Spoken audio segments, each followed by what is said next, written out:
Menezes.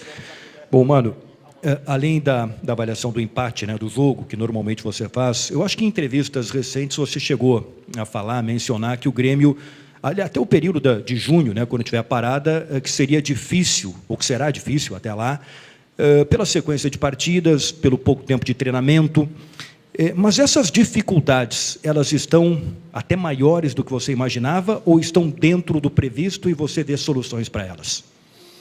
Boa noite a todos. É óbvio que o resultado não é o resultado que a gente queria no jogo. Acho que o jogo se desenrolou exatamente como nós imaginávamos. Godoy Cruz jogou lá e aqui da mesma maneira, né? Sempre com bola muito direta. E o que a gente pensou para evitar essa bola direta foram duas coisas que quero deixar claro aqui. Tentamos pressionar mais alto para que essa bola não saísse com tanta liberdade para chegar lá,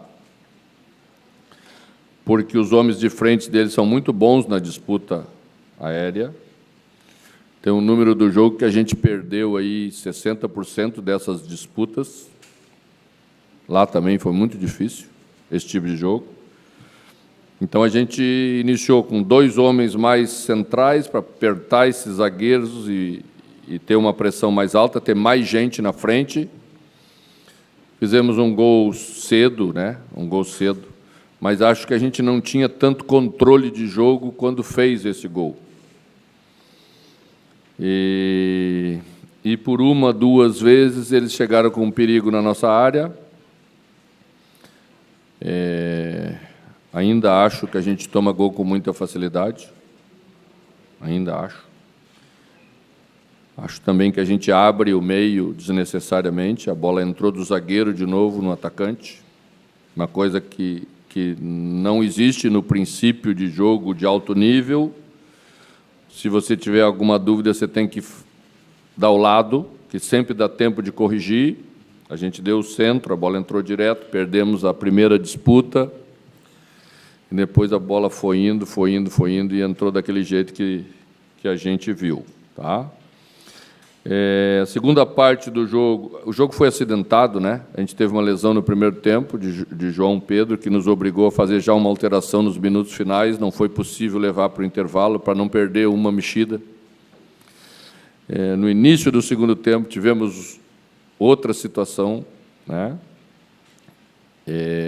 Com o Igor, que teve uma fratura constatada. E aí a gente já fez 2 alterações, porque senão ficaria com um tempo para 3, seria muito, muito perigoso. Achei que a equipe teve vontade, teve disposição, teve entrega, mas ainda faltou um jogo de mais qualidade para a gente sair com a vitória. Nos últimos minutos, fomos para o abafa, tiramos um volante, trouxemos um meia para a segunda função, colocamos 2 homens mais enfiados em cima dos zagueiros deles. Teve os lances discutíveis aí que vocês analisam mais do que a gente, mas nosso caminho, ao meu ver, é melhorar a produção ofensiva da equipe, sem perder a segurança que adquirimos um pouco em relação à parte defensiva, né? Achei que para pressionar essa bola alta, a gente espaçou um pouco o meio da nossa última linha. A jogada do gol, por exemplo, também a gente está com os 2 volantes altos, sem uma cobertura pela frente, estávamos com 3, uma linha de 3, Esteves subiu um pouco para pegar o lado, e a gente tem que ter essas correções de leitura que penso que a equipe precisa também melhorar para não se repetir essa facilidade de sofrer gols e melhorar a construção de equipe como um jogo mais qualificado. Os jogos geralmente são diferentes desses 2 jogos do Godoy Cruz. A equipe deles também te obriga a espaçar mais, porque o jogo que eles propõem é um jogo mais espaçado. Mas a gente já cometeu também esses equívocos que, em outras circunstâncias, nós temos que corrigir rapidamente. Mano, aqui, nesse início de ano, o Grêmio já mudou a comissão técnica, só que ainda não consegue ter uma performance como equipe sólida para passar segurança ao torcedor. Torcedor que, novamente, hoje compareceu em baixo número, somente 15 mil torcedores. Falou sobre, de certa forma, o Grêmio levar muitos gols com facilidade, que teve muita vontade, mas falta qualidade. Colocando daí sobre a avaliação o elenco. Qual a real qualidade desse elenco do Grêmio? O elenco do Grêmio pode chegar aonde? E será necessária uma mudança drástica na janela, mano? Bom, quando eu me refiro à qualidade, é a qualidade de jogo. Não estou me referindo à qualidade dos jogadores.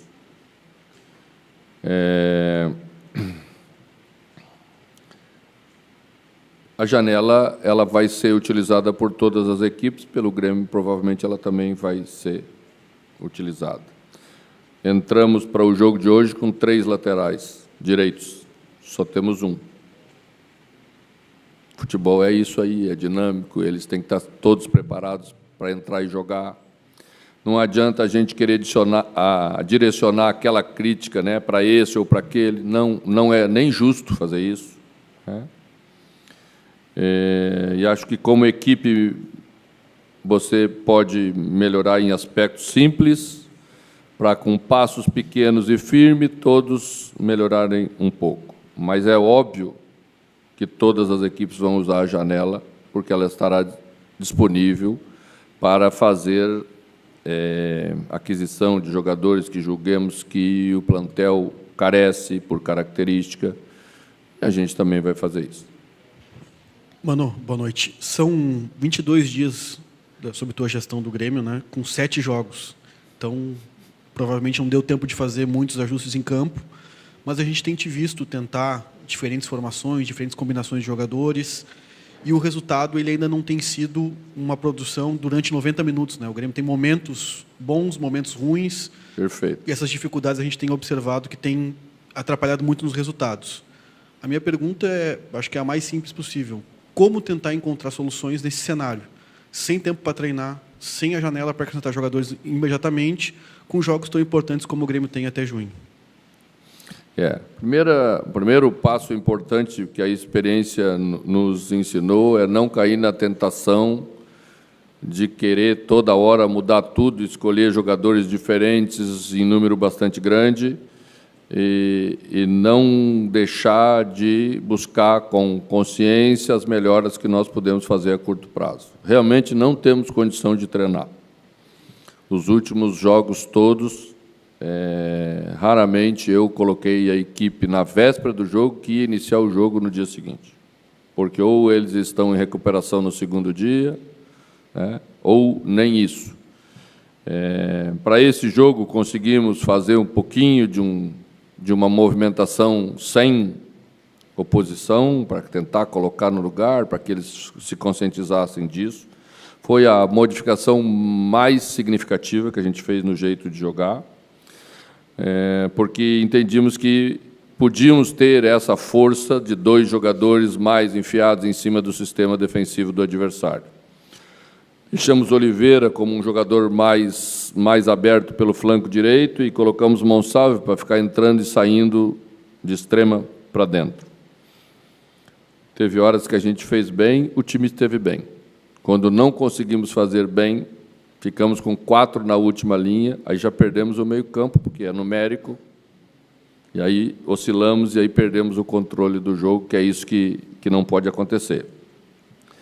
Dá para ir corrigindo, pegando imagens, fazendo de novo, mostrando de novo o que é que a gente tem que fazer nessa hora ou na outra hora, mas sempre falta o exercício da repetição. Faz muita falta isso, sem dúvida nenhuma.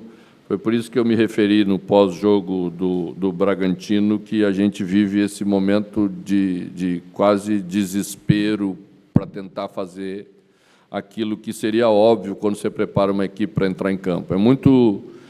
É muito tenso você ir para um jogo sem ter a noção do que o teu time pode produzir E acredito que os jogadores sofram muito com isso, e isso gera uma falta de confiança, que é o mínimo que eles têm que ter para poder executar bem as movimentações, né?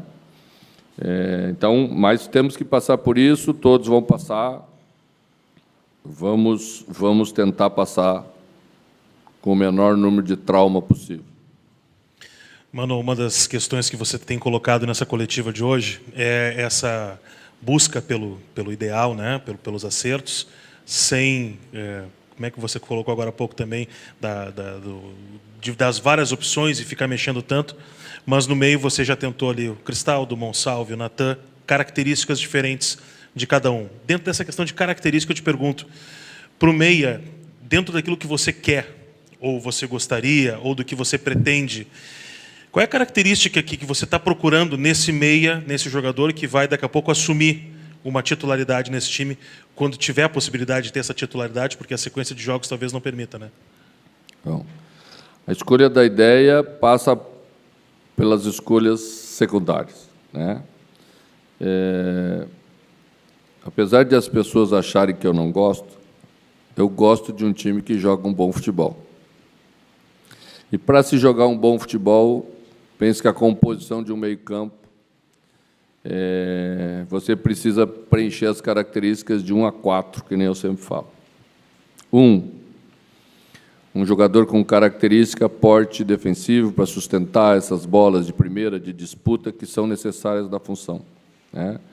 Ouvi no ouvido, um pouquinho atrás de mim, algumas críticas ao Ronald hoje. Mas Ronald ganhou quase todas as disputas aéreas e, por isso, ele iniciou no lugar de Camilo, porque precisávamos ganhar e sabíamos que time íamos enfrentar. Veja como é importante essa característica para essa função. 2, um jogador que faça retomada de bola, mas que tenha capacidade de fazer ligação, avançar, chegar na área, incluir, porque é necessário, sobra para esse jogador muito do jogo. E você conseguir fazer isso, vai dando qualidade ao teu jogo. 3, um armador. Precisamos armar, a jogada é difícil de construir, fazer gols é difícil, né? Precisamos ter um jogador que tenha essa capacidade. E a gente vai unindo essas peças, tá? 4 é um meia atacante que tem a capacidade de fazer beirada, mas também tem a capacidade de entrar e se juntar com o segundo meia, o meia principal, para ajudá-lo, porque senão o adversário marca o teu meia com eficiência e o time fica preso. Então, nessa hora, precisamos 2 ajudantes de ótima qualidade, um que vem de fora e um que chega de trás, que é o segundo homem de meio campo. Assim nós vamos montar o nosso meio campo, assim é a ideia. Tá? Depois teremos um extremo, que é o jogador que dribla, que é o jogador que desafoga, e um atacante principal. Tá? É isso, sempre foi assim, né? E assim vai ser. Boa noite, mano. Tudo bem? Queria te perguntar especificamente sobre alguns jogadores do departamento médico.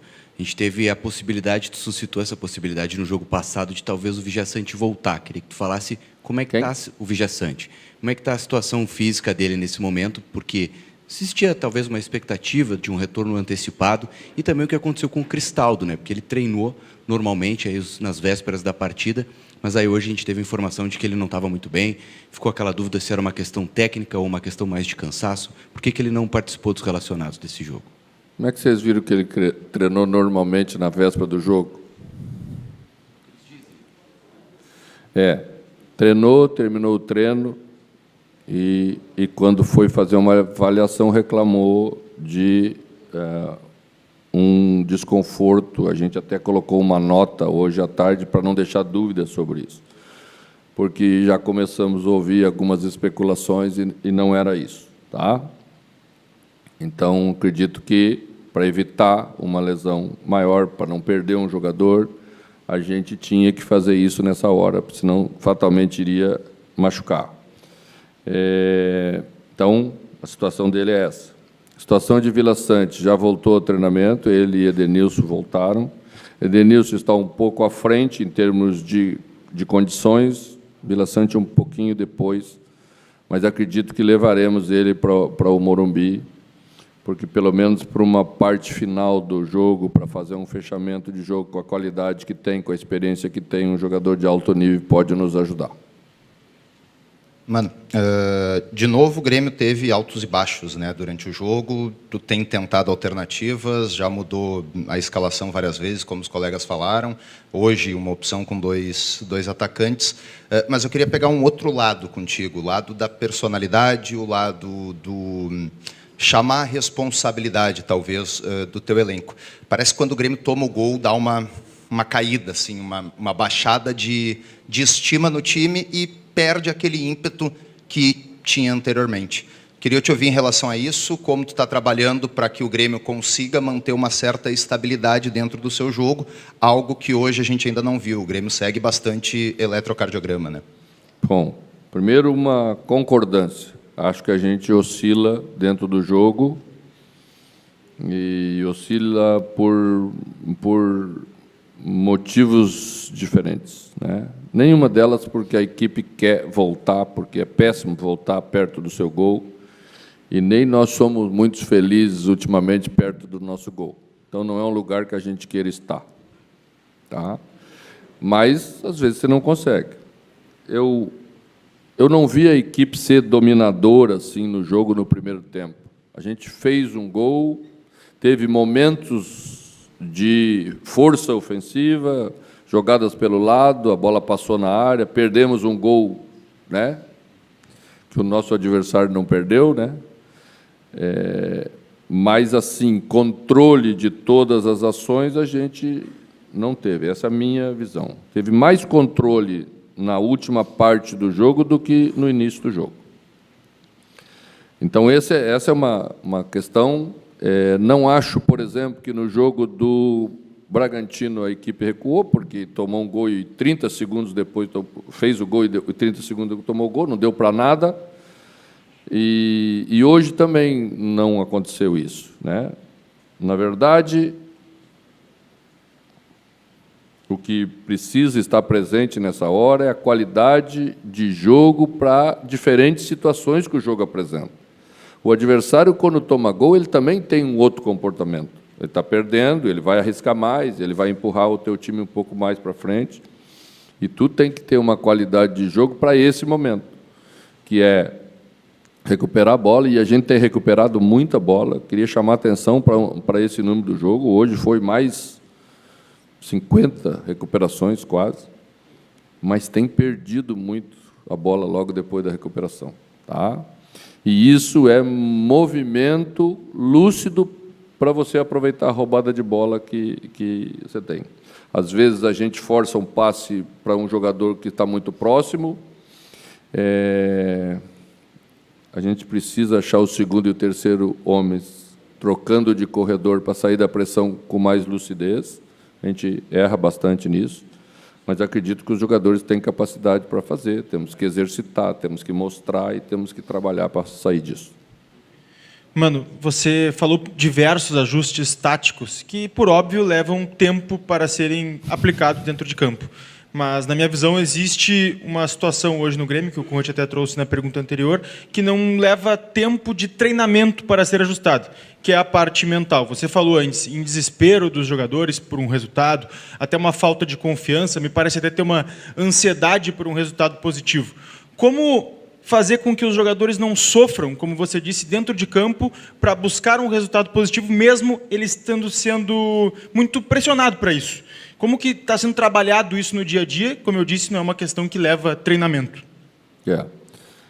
É uma boa questão, porque sempre que chega nessa hora a gente fala da questão mental, né? E não existe um botão e não existe um trabalho que do dia para a noite vai dar confiança para a equipe que não seja resultado. E é por isso que se passa por momentos difíceis. O resultado não vem, você corre muito atrás dele, então falta confiança porque o resultado não vem, e essa falta de confiança atrapalha para que o resultado venha. É um negócio meio maluco, mas é isso, tá? Vamos abraçar os jogadores, é isso que nós temos que fazer, como comissão técnica, como treinador, com a experiência que a gente tem. saber conviver com as críticas, elas estão aí, nós não temos que atacar os nossos críticos, nós temos que saber conviver com eles, mas também não podemos deixar que ela nos abata todo dia, porque senão a gente vai piorar, tá? Então nós temos que melhorar trabalhando, melhorar nos unindo, melhorar fazendo as coisas certas, trabalhando todo dia. Nada resiste ao trabalho para sair dessa situação, é assim que a gente vai sair. Mano, boa noite, tudo bem? Boa noite, meu zagueiro. Obrigado. Bright White e Arezzo. Queria uma opinião sobre a atuação dos dois, se foi uma questão estratégica pontual ou se eles podem permanecer, porque em determinado momento o Bright White foi um lampejo de qualidade e o Arezzo, no primeiro tempo, perdeu boas oportunidades que ali podia ter matado o jogo, né? É do jogo, né, Fernando? A gente fez pela primeira vez, fizemos alguns minutos no jogo anterior. Acho que talvez seja das formações que a gente utilizou a que mais precisa trabalho para dar certo, né? Porque Braithwaite não é um meia, Braithwaite é um segundo atacante, no máximo um segundo atacante, tá? Máximo no sentido de mudança de zona de jogo. Arezzo é um jogador que ataca espaço, ataca bem espaço, tem explosão. Então, ajustar essas movimentações, juntamente com a bola de Kike Oliveira, a gente utilizar esses dois jogadores aí, exige mais trabalho. E existia também uma expectativa nossa para que o adversário fosse jogado de uma maneira muito parecida. Então, não precisávamos ter mais jogadores no meio-campo. Mas, quando jogarmos contra um time que tem mais formação numérica de meio-campo, aí talvez não conseguiríamos fazer essa dupla com tanta frequência. Mas eu achei que teve coisas boas, né? E às vezes, ficamos um pouquinho afastados demais a linha de 4 final do restante da equipe, e aí entregamos o controle do meio-campo para o adversário. Mano, tudo bem? O Grêmio, no início dessa rodada, era o melhor brasileiro na Sul-Americana. E a gente viu que outros times do Brasil também estavam a perigo, ou enfim, ou até abaixo do Grêmio na competição.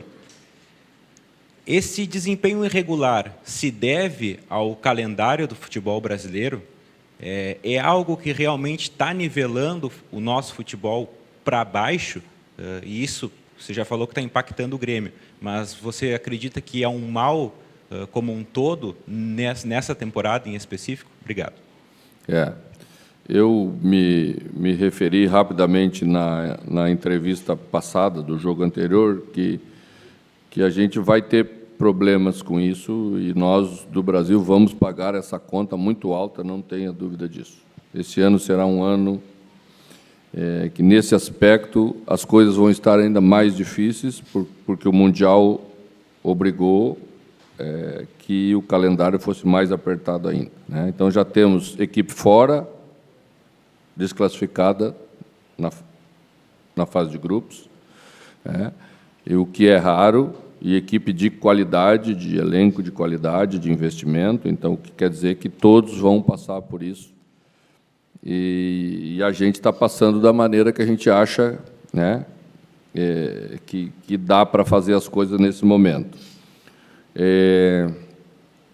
A gente queria muito a primeira colocação e a possibilidade dela acontecer hoje, exatamente para evitar 2 partidas que agora quase que serão inevitáveis. Mas vamos em frente, vamos encarar o que temos que encarar com disposição, com vontade de superar todos os aspectos. Eu acho que quem está aqui no Grêmio tem que ter esse comportamento sempre. Obrigado, mano. Boa noite. Obrigado, Boa pessoal. noite. Boa noite a todos.